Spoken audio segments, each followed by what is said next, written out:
Prenez vos dernières analyses, celles que vous gardez dans un dossier ou dans un tiroir, ou dont vous avez pris une photo avec votre téléphone et que vous n'avez jamais regardées.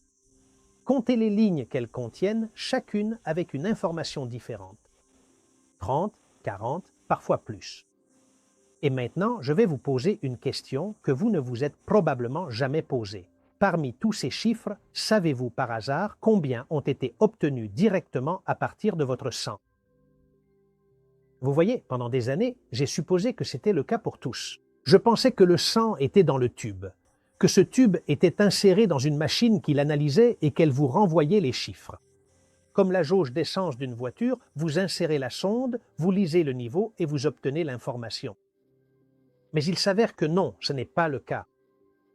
Et ce n'est pas juste mon avis. C'est quelque chose que vous pourrez vérifier vous-même dans les prochaines minutes. Dans vos analyses coexistent deux types de chiffres complètement différents. Certaines sont mesurées, c'est-à-dire qu'un appareil prend votre échantillon et détecte physiquement une propriété réelle, quelle quantité de lumière traverse, quelle est la charge électrique, combien de particules passent par un capteur, mais d'autres ne sont pas mesurées, elles sont déduites. Quelqu'un prend 2 ou 3 chiffres qui ont bel et bien été mesurés, les intègre dans une formule, et le résultat qui ressort du calcul de cette formule est celui qui apparaît dans vos analyses, avec sa plage de référence, avec sa flèche rouge, si vous sortez de cette référence, exactement avec le même aspect que les chiffres qui ont, eux, été mesurés. Et maintenant, imaginez cela comme s'il s'agissait de votre balance de cuisine. Si vous posez une pomme dessus, la balance mesure son poids réel. L'aiguille bouge parce qu'il y a un poids physique qui la pousse et c'est ça, mesuré. Mais imaginez qu'au lieu de la peser, vous prenez la pomme, vous la regardez et vous dites « ça pèse environ 150 grammes, comme les autres pommes que j'ai pesées avant ». Et ensuite, vous écrivez 150 grammes sur l'étiquette. En fait, vous n'avez rien mesuré.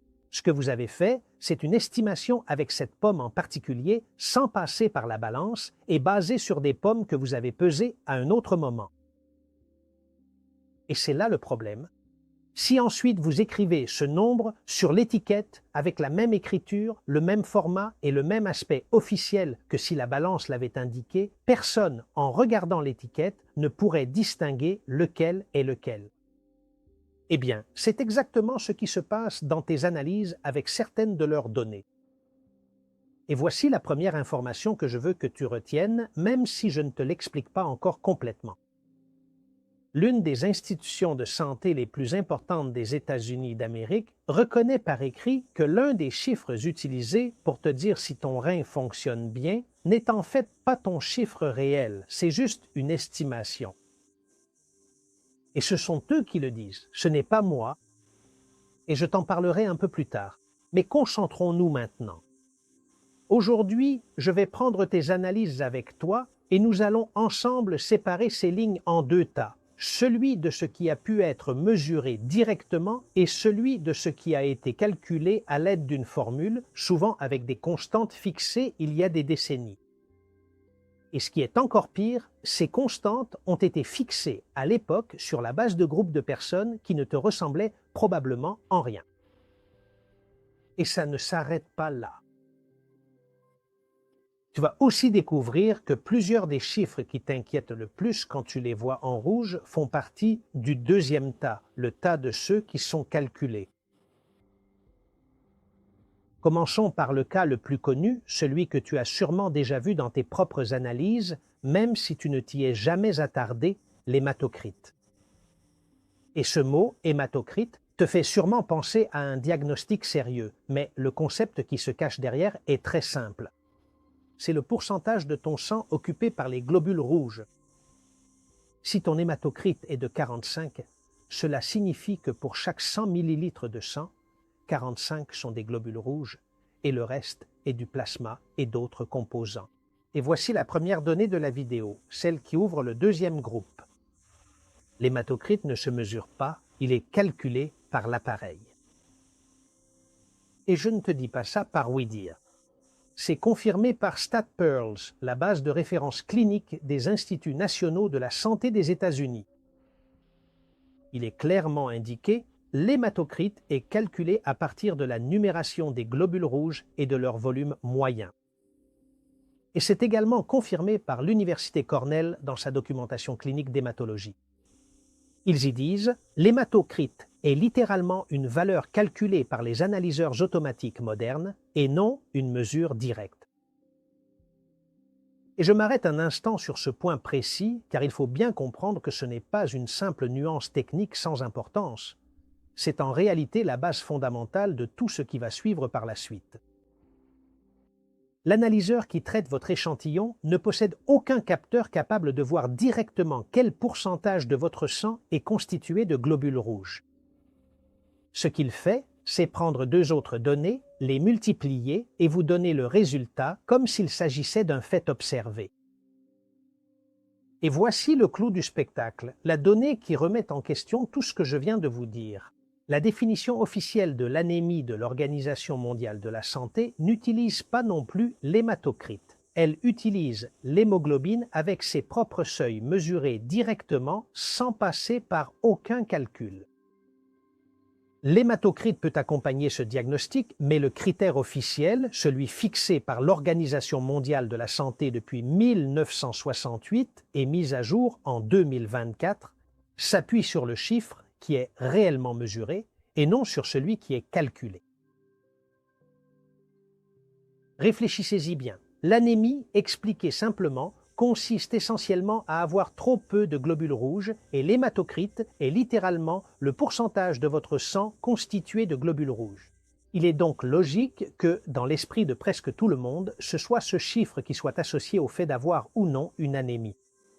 Et c'est celui dont les gens se souviennent, celui sur lequel ils s'interrogent lorsqu'il est bas. Et pourtant, le critère officiel qui détermine si quelqu'un est anémié ne tourne pas autour de lui. Il repose sur l'hémoglobine. L'hémoglobine est la protéine contenue dans chaque globule rouge et c'est elle qui est réellement chargée de transporter l'oxygène dans votre corps. L'hématocrite peut accompagner le diagnostic, mais le rôle principal, celui qui est réellement mesuré sans passer par aucun calcul, revient à l'hémoglobine, un nom que presque personne n'utilise lorsqu'il pense à l'anémie, bien que ce soit elle qui décide réellement. Alors, qu'est-ce qui est vraiment mesuré dans une numération formule sanguine? Parce qu'il y a bien quelque chose qui est mesuré, et cela vaut la peine que vous le sachiez, car c'est cela qui soutient tout l'édifice. Vous voyez, les auto-analyseurs modernes déterminent effectivement de manière directe le nombre de globules rouges. Ils les comptent un par un à mesure qu'ils passent devant un capteur, et ce, en utilisant l'impédance électrique. Chaque cellule qui traverse un canal étroit interrompt brièvement un courant et cette interruption est comptabilisée. Ou bien cela peut aussi se faire par diffraction laser, qui analyse la façon dont la lumière se disperse lorsqu'elle heurte chaque cellule. Ils mesurent également directement l'hémoglobine grâce à une méthode chimique qui transforme l'échantillon en un composé absorbant la lumière de manière prévisible, et cette absorption est ensuite convertie en concentration. Ça, c'est de la vraie mesure. Un capteur détecte une propriété physique réelle en temps réel et il le fait cellule par cellule. L'hématocrite, en revanche, n'est que de l'arithmétique. Et avec cette arithmétique, nous arrivons à la partie suivante de cette vidéo, car c'est là que les choses deviennent encore plus intéressantes. C'est la partie que presque personne ne pourra vous expliquer correctement, pas même de nombreux professionnels de laboratoire, car aussi surprenant que cela puisse paraître, ce qu'ils ont appris durant leurs études universitaires de médecine décrit une machine qui n'existe plus. Vous verrez, juste en dessous de l'hématocrite sur votre analyse, vous trouverez probablement trois autres sigles, VGM, TCMH et CCMH. Ces ensembles de lettres, qui sont apparus en rouge ou hors limite pour beaucoup de gens à un moment donné et dont personne ne leur a probablement expliqué la signification réelle, sont là. Le VGM est le volume globulaire moyen, c'est-à-dire la taille moyenne de vos globules rouges. La TCMH était la quantité moyenne d'hémoglobine contenue dans chacun d'eux et la CCMH est la concentration de cette hémoglobine à l'intérieur de la cellule. Et tous les trois sont des calculs.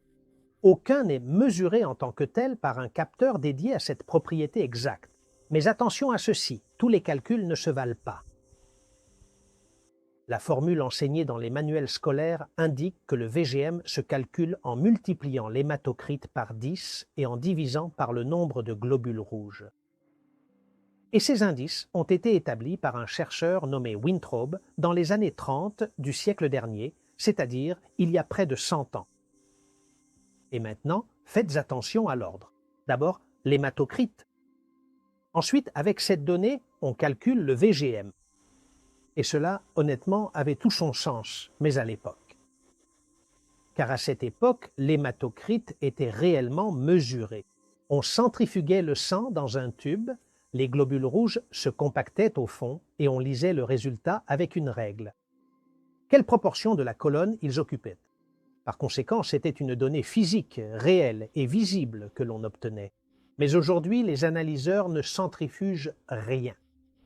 Et voici le tournant confirmé à la fois par StatPearls, la base de référence clinique des États, des Instituts nationaux de la santé des États-Unis, ainsi que par la documentation technique de Sysmex, qui est l'un des plus grands fabricants d'analyseurs hématologiques au monde.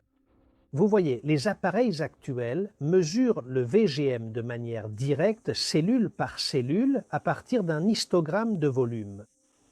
Chaque globule rouge qui passe par le capteur génère un signal proportionnel à sa taille et l'appareil construit une distribution avec tous ces signaux.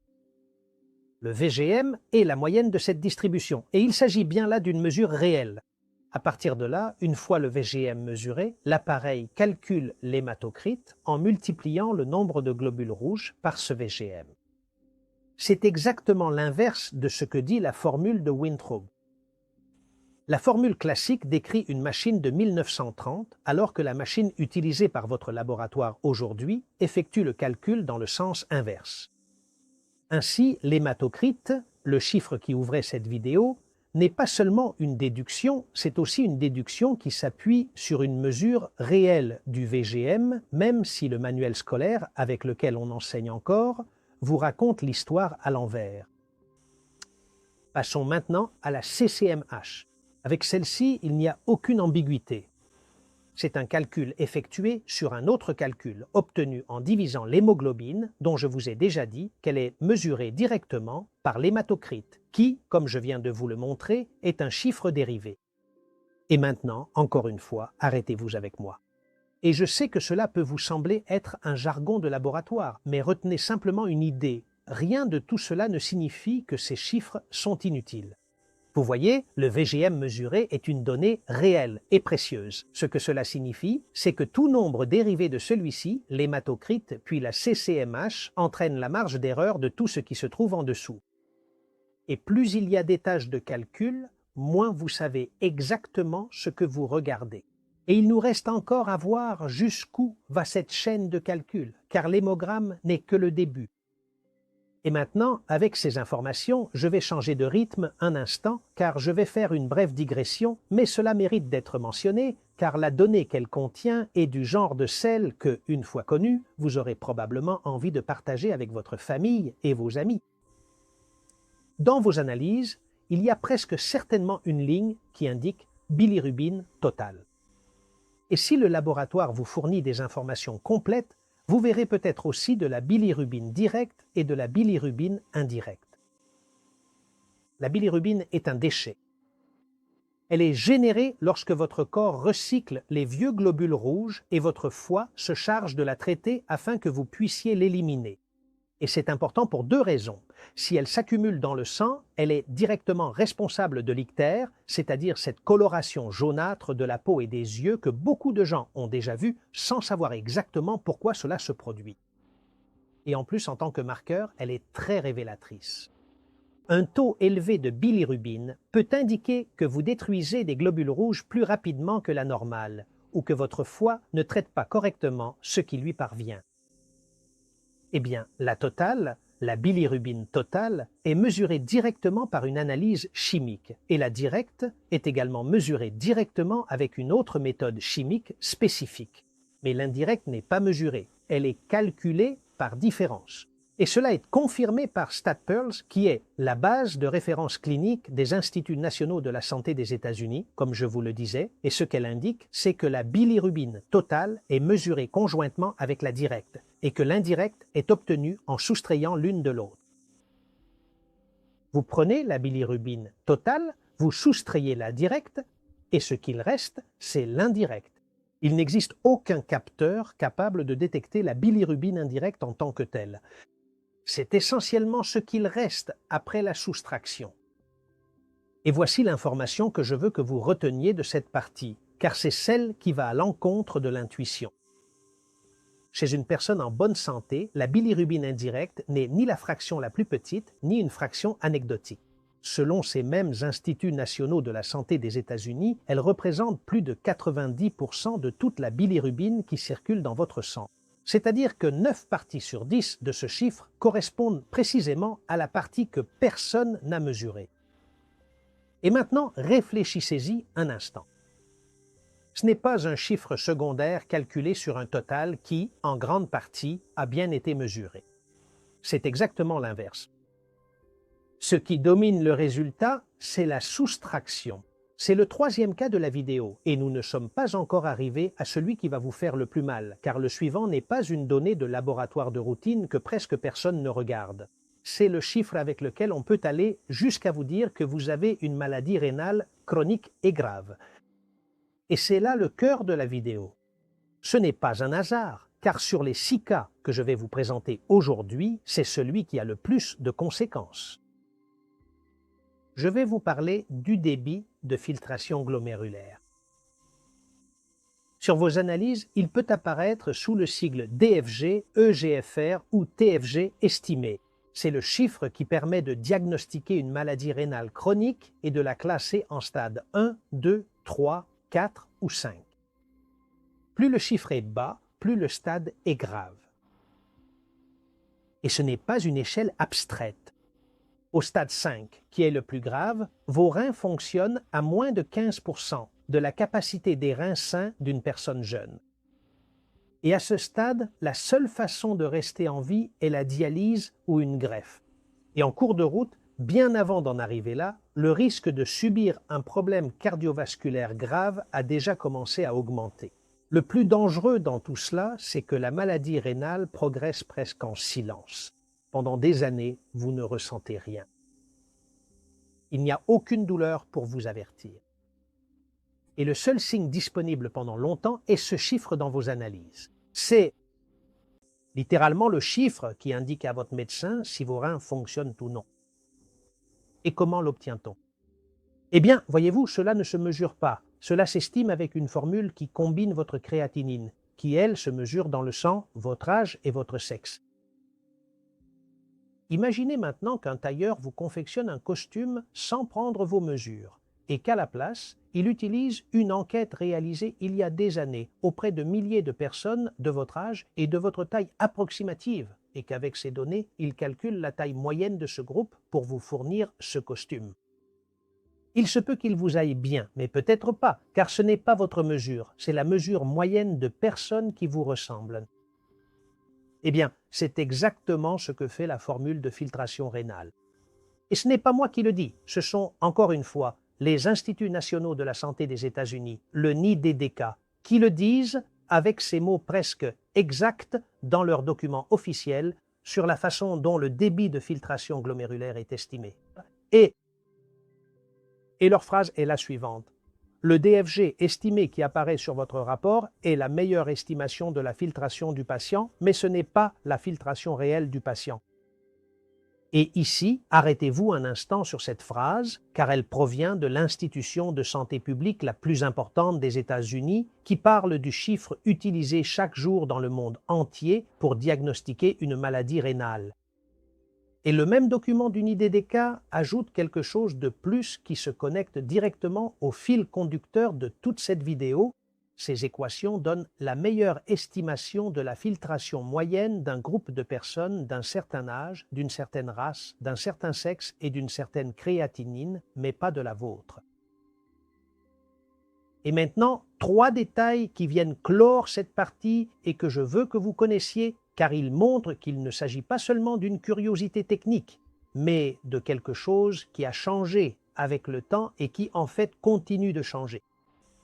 Le premier, documenté dans le plan d'analyse statistique d'un essai clinique enregistré sous le numéro NCT 040-032DE. Pendant des décennies, la formule multipliait le résultat par 1,212 si le patient était afro-américain. C'est-à-dire qu'un facteur de correction raciale était appliqué, intégré directement dans l'équation. Mais ce facteur a été supprimé en 2021, comme le confirme également la clinique Mayo, ses laboratoires, dans sa fiche technique sur la créatinine et le débit de filtration estimé. Le deuxième, il n'existe pas de formule unique. Il existe plusieurs équations différentes qui ne donnent pas le même résultat entre elles. Elles ne sont pas interchangeables. Et le troisième, celui qui quantifie le problème avec un chiffre réel. Voyez-vous, Christine Lynch et son équipe de l'Université de l'Utah ont publié en 2018 dans BMC Nephrology leur étude portant sur 266 084 patients du système des anciens combattants des États-Unis. Et dans le cadre de cette étude scientifique, les chercheurs ont découvert que 33% des valeurs de DFG variaient considérablement en fonction de la méthode de calcul utilisée, chez un patient sur 3, ce qui est une observation assez marquante pour le suivi médical. Et voici la nuance, car sur cette chaîne, je ne peux pas fonctionner sans expliquer les nuances. Il s'avère qu'il existe bel et bien une formule et un moyen, de mesurer la filtration réelle et de le faire vraiment avec une substance appelée iohexol qui est injectée et suivie dans votre sang. C'est l'étalon de référence et c'est documenté dans des études cliniques sur la transplantation rénale, comme celle publiée dans le Journal of Clinical Medicine et dans Clinical Pharmacokinetics concernant l'évaluation des donneurs vivants de reins. Et vous, en tant que patient, pouvez-vous accéder à cette façon de mesurer la filtration réelle si votre résultat vous inquiète? En pratique, vous ne pouvez pas le faire de manière automatique. Ce test est réservé à des situations très précises. Par exemple, si vous allez donner un rein, si vous en avez déjà reçu un, ou si vous avez besoin d'une dose exacte d'un médicament qui pourrait endommager le rein en cas de mauvais calcul.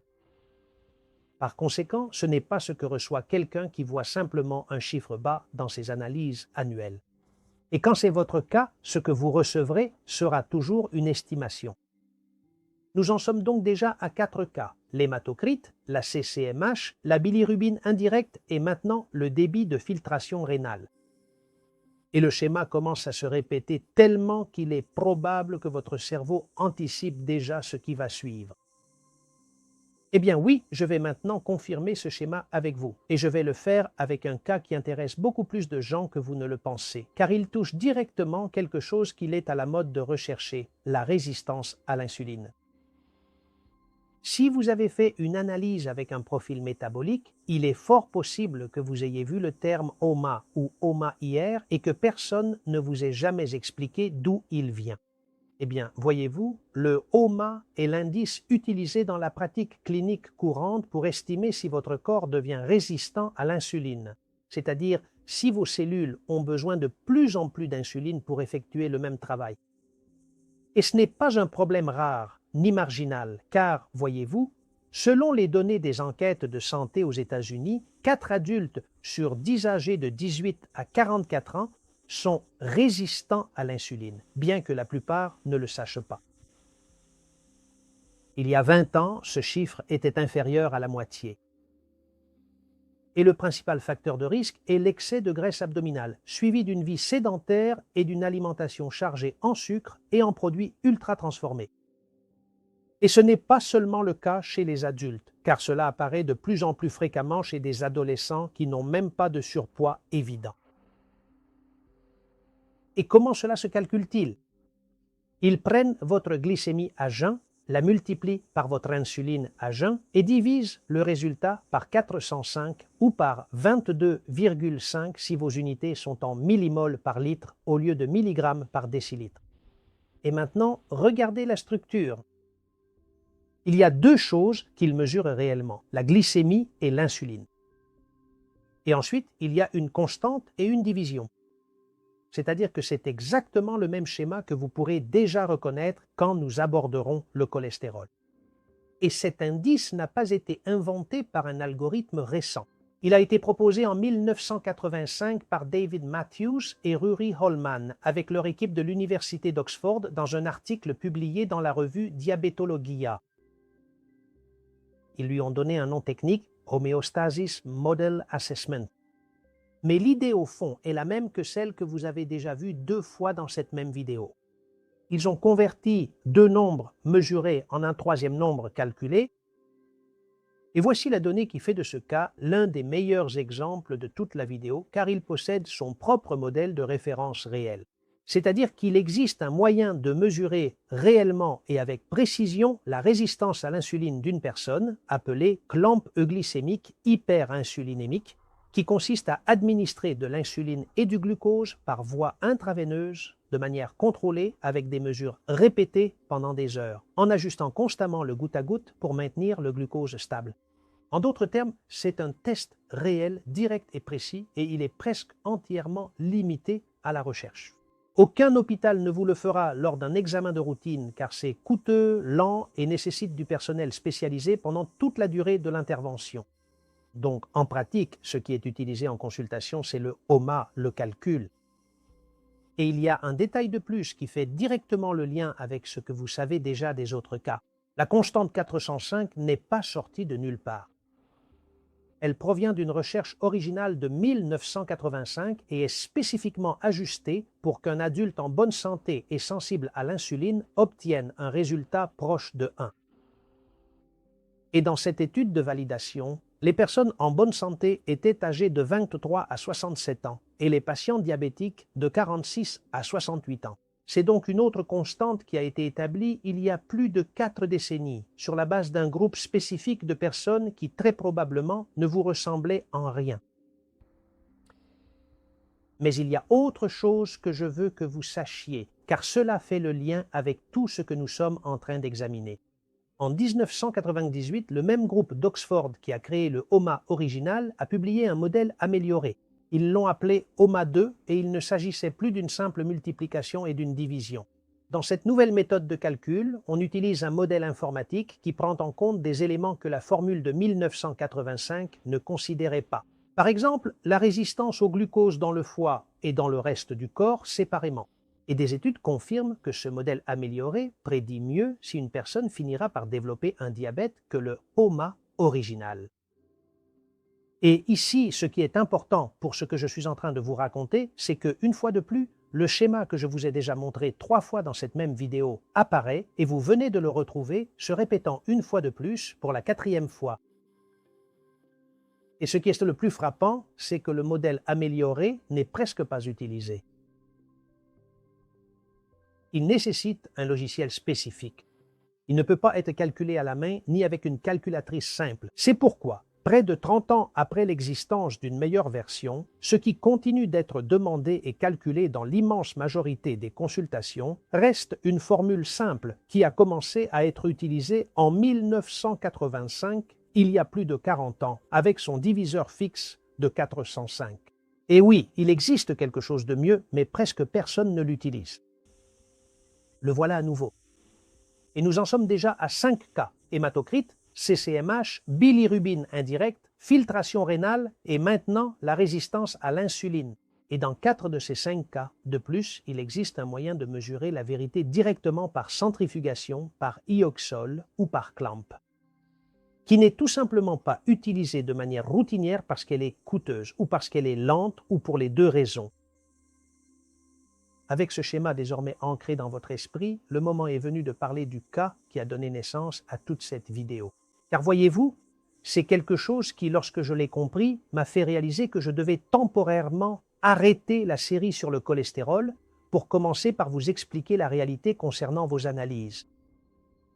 Car cette vidéo n'était pas prévue pour maintenant, elle était pensée pour dans quelques mois, mais en enquêtant en profondeur sur la façon dont est obtenue la valeur du LDL qui apparaît dans vos analyses, j'ai compris que je ne pouvais pas vous l'expliquer correctement sans d'abord vous expliquer comment sont obtenus les résultats qui vous sont remis lorsque vous recevez vos analyses. C'est pourquoi j'ai arrêté et commencé cette nouvelle série. Eh bien maintenant, je dois faire avec vous le même chemin que celui qu'a parcouru votre sang au laboratoire, et dans ce cas, pour vous parler du LDL. Entrons dans le vif du sujet. Dans un bilan lipidique standard, il y a 3 éléments qui sont réellement mesurés de manière directe. Le cholestérol total, le HDL, que nous appelons le bon cholestérol, et les triglycérides. Mais il manque une pièce, le LDL, celui qui, quand vous le voyez en rouge, est celui qui vous inquiète le plus. Mais il s'avère que cette pièce ne figure pas dans cette liste de mesures directes, c'est l'une de celles qui sont calculées. Et pour en parler, je dois vous présenter un troisième acteur dont on ne parle presque jamais, le VLDL. Maintenant, imaginez-le comme un camion de livraison qui quitte le foie chargé de triglycérides et qui, au fur et à mesure qu'il circule, décharge ses triglycérides dans les tissus, comme un ballon qui se dégonfle. Et ce qu'il reste de ce camion à la fin de son trajet, presque vide de triglycérides mais toujours avec son cholestérol, se transforme progressivement en LDL. Le problème, c'est que personne ne mesure directement ce VLDL non plus. C'est pourquoi, en 1972, 3 chercheurs, William Friedwald, Robert Levy et Donald Fredrickson, ont publié dans la revue Clinical Chemistry une formule pour tout estimer ensemble sans avoir besoin de mesurer le LDL directement. La formule est une soustraction cholestérol total moins HDL moins les triglycérides divisé par 5. Ce divisé par 5 est une estimation de la quantité moyenne de cholestérol que le VLDL transporte à partir de ses triglycérides. Et d'où vient ce 5? Eh bien, d'un groupe de 448 personnes, dont 232 étaient des hommes et 216 des femmes. Et c'est la taille de l'échantillon sur lequel a été ajusté le diviseur, qui depuis 1972, c'est-à-dire il y a plus de 50 ans, est appliqué à des milliards d'analyses dans le monde entier. Et voici la donnée qui change complètement la façon dont vous devriez lire cette formule, car elle n'a pas été conçue pour effectuer un dépistage de population. Et pourtant, c'est exactement ce qu'elle fait aujourd'hui. Elle s'applique à toute personne effectuant une analyse de routine et pas seulement aux patients pour lesquels elle a été créée. Et pour qui cette formule a-t-elle été réellement conçue? C'est la question évidente, Claire. Eh bien, elle a été conçue pour un groupe très spécifique et très différent de vous. Des patients atteints de maladies génétiques du cholestérol transmises de parents à enfants qui font naître quelqu'un avec un cholestérol très élevé dès l'enfance et souvent avec des antécédents familiaux d'infarctus à des âges très précoces. En médecine, ces troubles métaboliques spécifiques sont officiellement appelés dyslipidémie héréditaire.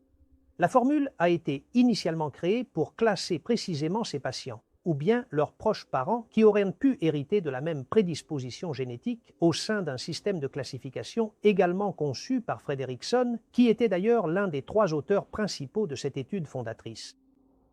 En d'autres termes, c'est une formule conçue pour une poignée de familles atteintes d'une maladie génétique rare, et aujourd'hui, elle est appliquée sans changement à toute personne effectuant une analyse de sang dans son centre de santé.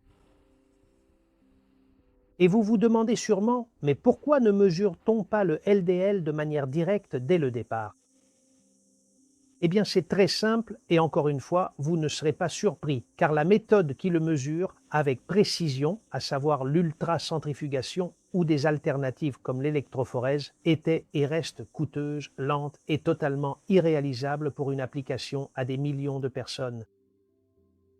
Mesurer le cholestérol total, les triglycérides et le HDL, en revanche, était relativement facile et peu coûteux. C'est pourquoi la solution a été de calculer ce qui manquait. Robert Levy, l'un des 3 auteurs de cette formule, n'était pas un chercheur ordinaire. Il a rejoint l'Institut national du cœur, des poumons et du sang des États-Unis en 1963 et l'a dirigé à partir de 1970 depuis le programme des cliniques de recherche sur les lipides pour finalement devenir directeur de cet institut entre 1975 et 1981. Et Donald Fredrickson, le 3e auteur, est arrivé au même institut en 1953 et son système de classification des dyslipidémies a été adopté comme norme internationale par l'Organisation mondiale de la santé en 1972, qui est l'année même de cette formule. Et en 1975, il a été nommé directeur des Instituts nationaux de la santé par le président Gerald Ford lui-même. En d'autres termes, la formule qui détermine si votre LDL est bon ou mauvais sur vos résultats d'analyse provient d'une équipe faisant autorité au plus haut niveau scientifique, mais elle a été calculée dans un but différent de celui que nous lui donnons aujourd'hui. Et c'est là que ça coince. Les auteurs eux-mêmes, dans l'article original de 1972, avaient déjà mis en garde contre une limite. Ils affirmaient que la formule a tendance à échouer pour les valeurs de LDL les plus basses, car ces valeurs se situaient à l'extrémité de la distribution du groupe original, voire en dehors de celle-ci. Et pourquoi est-ce plus important que jamais aujourd'hui? Eh bien, parce qu'en 1972, les statines n'existaient pas. Personne dans ce groupe de 448 personnes n'avait un taux de LDL pharmacologiquement très bas. La formule n'a jamais été testée dans cette plage car cette plage n'existait tout simplement pas encore. Imaginez un stade de football conçu avec toutes ses sorties de secours pour une capacité de 448 personnes. Et des décennies plus tard, il s'avère que ce même stade accueille des millions de personnes. Les sorties sont toujours là, mais elles n'ont jamais été conçues en pensant à ce volume ni à ces conditions. Et la question est, cela a-t-il été vérifié avec des données réelles? Oui, cela a été vérifié. Une étude menée par Seth Martin et son équipe, publiée dans le Journal of the American College of Cardiology en 2013, a comparé le LDL calculé avec la formule de Friedewald au LDL mesuré directement chez 1,3 million d'adultes. Et vous allez voir, elle a confirmé exactement ce que les auteurs originaux eux-mêmes avaient averti 40 ans plus tôt. Pour les valeurs faibles, la formule de 1972 perd en précision. Et pourquoi cela échoue-t-il précisément là, sur les valeurs faibles? Et voici le mécanisme, et il vaut la peine que vous le compreniez bien, car c'est la clé de toute cette partie de la vidéo. Rappelez-vous de la soustraction. Le LDL est égal au cholestérol total moins le HDL moins les triglycérides divisé par 5. Ce divisé par 5 est une estimation fixe de la quantité de cholestérol transporté par le VLDL, c'est-à-dire ce camion de livraison dont je t'ai parlé, par rapport à ses triglycérides. Le problème est que ce rapport n'est pas toujours le même. Il change en fonction de la quantité de graisse qui circule à ce moment-là. Et lorsque ton LDL réel est bas, le poids relatif de ce divisé par 5 dans la soustraction devient beaucoup plus important. C'est la même logique qu'une erreur d'arrondi. Si tu calcules un chiffre de plusieurs milliers, une petite erreur se perd dans le total. Mais si tu calcules un petit chiffre, cette même erreur absolue peut représenter un pourcentage énorme du résultat final. Avec un LDL élevé, le léger décalage de l'estimation du VLDL ne change presque rien, mais avec un LDL bas, ce même décalage peut faire la différence entre un rapport indiquant que tu es dans l'objectif thérapeutique ou que tu ne l'es pas. Et il y a un deuxième facteur que tu as déjà vu au début de cette partie. Les 448 personnes de l'étude originale de 1972 n'incluaient personne avec un LDL pharmacologiquement très bas car les statines n'existaient pas. La formule n'a littéralement jamais été calibrée avec des données de personnes dans cette fourchette. Et ce n'est pas qu'elle échoue à cause d'un défaut de calcul, c'est qu'on lui demande d'estimer quelque chose pour lequel elle n'a jamais eu de référence. Comme je te le disais, les auteurs eux-mêmes dans l'article original de 72 ont averti de cette limitation. Et la réalité est que leur commentaire n'est pas resté une simple mise en garde théorique d'il y a 50 ans, car l'étude de Seth Martin de 2013 sur ces 1,3 million d'adultes a confirmé le même schéma avec des données actuelles. Plus le LDL est bas, plus la discordance entre ce que calcule la formule de Friedewald et ce que mesure l'analyse directe est grande. Et cela a une conséquence très concrète que l'étude de Martin elle-même souligne dans son titre, des implications pour le traitement. Imaginez que votre objectif thérapeutique soit d'avoir un taux de LDL inférieur à 70 et que votre analyse vous indique que vous êtes à 65. Vous êtes dans les clous, tout est en ordre. Mais comme la formule de Friedewald a tendance à sous-estimer précisément, dans cette fourchette basse, votre LDL réel, mesuré de manière directe, pourrait être plus proche de 85 ou 90, c'est-à-dire au-dessus de l'objectif, sans que vous ni votre médecin ne le sachiez, car votre analyse indique autre chose. Et ce n'est pas une erreur cosmétique, c'est la différence entre croire qu'un traitement fonctionne alors qu'en réalité, le risque que ce chiffre est censé surveiller est toujours présent. C'est pourquoi il existe aujourd'hui des alternatives plus modernes conçues spécifiquement pour corriger ce point faible. Il s'agit des formules Martin Hopkins et Samson NIH.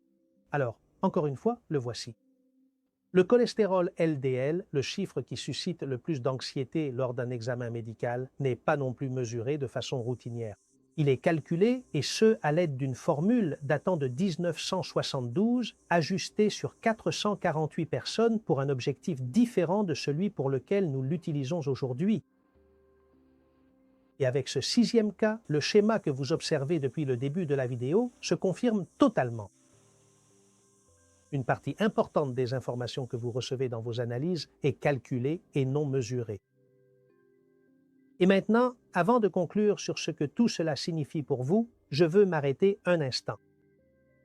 Tout ce que vous avez vu dans cette vidéo, la formule de Winthrop, le document du NIDDK, l'étude sur 266 084 patients ou l'article original de Friedewald de 1972, entre autres, n'était résumé nulle part. J'ai dû aller chercher cette documentation une par une, la lire et vérifier qu'elle disait exactement ce que je viens de vous raconter. Parce que sur cette chaîne, je ne cite pas ce genre de choses. Il y a une étude qui dit « Parce que, comme vous le savez, ce que je cherche toujours à faire, c'est citer l'étude avec son nom et son année. Et si je ne les ai pas, je ne la cite pas. » Tout ce travail a un coût réel en temps et en heures de lecture, en développement de script, en enregistrement et en montage. Et c'est justement cette façon de faire qui permet à cette chaîne de rester indépendante, sans sponsor, sans marque de laboratoire derrière et sans personne pour me dire quelle formule je peux remettre en question et laquelle je ne peux pas. Si vous sentez que cette vidéo vous a apporté quelque chose que vous n'aviez vu nulle part ailleurs, il existe un moyen pour vous de soutenir ce type de recherche afin qu'elle puisse continuer à être menée et que vous, ainsi que beaucoup d'autres personnes, puissiez continuer à bénéficier d'informations comme celle-ci en devenant membre de la chaîne. Si vous le pouvez, si cela vous est possible, et cela signifie, si vous devenez membre de la chaîne, que vous ferez partie d'une communauté plus proche à qui je pourrai consacrer du temps et plus d'attention si des questions méritant une réponse attentive surgissent. Et cela signifiera également autre chose. Vous pourrez bénéficier de conditions spéciales sur un projet que je construis petit à petit, une sélection de ressources vérifiées dont je connais la qualité et dont je pourrai me porter garant et que je proposerai en temps voulu à l'ensemble de la communauté. Le lien pour devenir membre se trouve juste en dessous, dans la description de la vidéo. Et si vous ne pouvez pas maintenant ou si ce n'est pas le meilleur moment pour vous, ne vous inquiétez pas non plus, car cette chaîne reste la vôtre exactement de la même manière et je continuerai à m'efforcer de faire toujours de mon mieux. Merci et je continue. Je passe maintenant aux 6 cas en les mettant côte à côte. L'hématocrite, vous vous souvenez? C'est le pourcentage de votre sang occupé par les globules rouges et le chiffre que tout le monde regarde quand on pense à l'anémie. Il ne se mesure pas, il se calcule, et cela se fait à partir du VGM qui, comme je vous l'ai dit, est obtenu à partir d'un histogramme de volume, cellule par cellule. Chaque globule rouge qui passe par le capteur est utilisé pour le calculer et génère un signal proportionnel à sa taille. Et ce que fait l'appareil à la fin, c'est construire une distribution avec tous ces signaux. Le VGM est la moyenne de cette distribution et la CCMH, qui est la concentration en hémoglobine à l'intérieur de chaque globule rouge, c'est la plus claire de toutes. Vous vous souvenez? Eh bien, c'est un calcul qui est obtenu à partir d'un autre calcul. Il provient de la division de l'hémoglobine qui est bel et bien mesurée directement par l'hématocrite qui, comme je viens de vous le rappeler, est déjà un chiffre dérivé qui n'est pas mesuré mais calculé. La bilirubine indirecte est ce produit de déchets que votre foie traite chaque fois que vous recyclez de vieux globules rouges. La bilirubine totale est mesurée directement, la directe aussi, mais pas l'indirecte. Celle-ci est obtenue par différence en soustrayant l'une de l'autre. Et il s'avère que chez une personne en bonne santé, c'est la plus grande partie du chiffre. Par conséquent, la majeure partie de ce chiffre que vous obtenez est précisément celle que personne n'a mesurée. Le débit de filtration glomérulaire. C'est le cas le plus grave des 6, car c'est le chiffre utilisé pour diagnostiquer une maladie rénale chronique, pour la classer par stade, et il est obtenu en l'estimant à partir de votre créatinine, de votre âge et de votre sexe. Il n'est pas mesuré. En fait, même l'institution de santé américaine elle-même, le NIDDK, le reconnaît par écrit. Ce chiffre est la meilleure estimation de votre filtration, mais ce n'est pas votre filtration réelle. L'indice HOMA, qui est celui utilisé pour savoir si vos cellules deviennent résistantes à l'insuline, repose sur 2 éléments mesurés. Votre glycémie à jeun et votre insuline à jeun, qui sont multipliées entre elles, mais qui sont ensuite divisées par une constante fixée il y a 40 ans, en 1985, en utilisant un groupe de personnes qui ne vous ressemblaient probablement en rien. Et le cholestérol LDL, celui qui génère le plus d'anxiété lors de tout examen médical, n'est pas non plus mesuré, sauf dans des laboratoires spécialisés. Il est calculé par une soustraction. Votre cholestérol total moins votre HDL moins vos triglycérides divisé par 5. Et ce 5 est un diviseur qui a été ajusté sur 448 personnes en 1972 pour un objectif complètement différent de celui que nous lui donnons aujourd'hui. Il n'a pas été calculé pour examiner la population en général, mais pour classer les patients atteints de troubles héréditaires du cholestérol. Ce sont les 6 cas et il s'avère qu'en plus, pour 4 d'entre eux, il existe une vraie façon de mesurer la vérité, la centrifugation, l'échange d'ions, le clan et l'ultracentrifugation. Mais ils ne sont tout simplement pas utilisés de manière routinière car cela coûte cher, prend du temps ou les deux. Mais je m'arrête un instant ici car je veux être très précis avec toi. Je ne veux pas que tu quittes cette vidéo avec une idée fausse.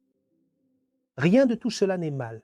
Calculer plutôt que mesurer, c'est exactement ce qui a permis à une analyse de coûter 20 ou 30 $ au lieu de 1000 et de pouvoir être réalisée pour n'importe qui dans n'importe quel centre de santé et dans n'importe quel pays. Cette décision était raisonnable à l'époque et je crois sincèrement qu'elle l'est toujours. Le problème n'a jamais été le fait de calculer. Le problème, c'est que personne ne te le dit. Et si personne ne te le dit, tu ne peux pas savoir qu'un chiffre en rouge peut signifier 2 choses complètement différentes. Que quelque chose ne va pas dans ton corps ou que quelque chose ne va pas dans l'estimation qui a été faite sur ton corps. Et il se trouve qu'à ce jour, si je ne me trompe pas, tu n'avais aucun moyen de les distinguer. Voici donc quelque chose que tu peux faire si cette vidéo t'a semblé utile. La prochaine fois que tu feras une analyse de sang ou la prochaine fois que tu en auras une sous les yeux, regarde-la différemment, car tu sauras que cet hématocrite n'a pas été mesuré mais calculé, que ce débit de filtration glomérulaire n'est pas ton chiffre réel, mais la meilleure estimation possible en fonction de ton âge, de ton sexe et de ta créatinine. Que ce LDL qui t'inquiète tant est une soustraction avec un diviseur qui a été fixé il y a plus de 50 ans sur 448 personnes qui n'étaient pas toi. Et si tu penses que ce que tu viens d'apprendre peut servir à quelqu'un que tu connais, ton partenaire, ton père, un ami qui s'inquiète à chaque fois qu'il reçoit ses résultats par email, partage-le avec lui. Enregistre cette vidéo, envoie-la lui et parle-lui en. Parce que plus on partage ce qui est expliqué ici, plus ces connaissances se diffusent. Et pour moi, c'est la meilleure façon d'aider les personnes qui comptent pour toi. Et aussi, par la même occasion, la meilleure façon d'aider cette chaîne à continuer d'exister. Cela dit, fais-le seulement si tu penses vraiment que ce que tu viens de voir ici est utile et qu'il vaut la peine qu'une autre personne le sache. Parce que nous ne sommes pas des chiffres dans des statistiques, nous sommes des êtres humains. Et toi, à partir d'aujourd'hui, tu sais distinguer dans tes propres analyses ce qui a été mesuré de ce qui a été déduit. Et cette distinction, qui semble minime, est celle qui te permet de poser la question suivante avec discernement plutôt qu'avec peur. Parce que, comme je te le dis, je pense que ça vaut la peine de le partager, car savoir ce qui est mesuré et ce qui est calculé n'est que le premier pas. Cela dit, une question encore plus inconfortable survient ensuite si ces chiffres sont des estimations basées sur des groupes de personnes qui ne sont pas toi. Et la question est, qui a décidé exactement à partir de quel chiffre tu vas mal? Et c'est à cette information que je répondrai dans la prochaine vidéo de cette petite série. Comme je te le dis, toujours aller de l'avant, toujours aller de l'avant. Et je te lis dans les commentaires.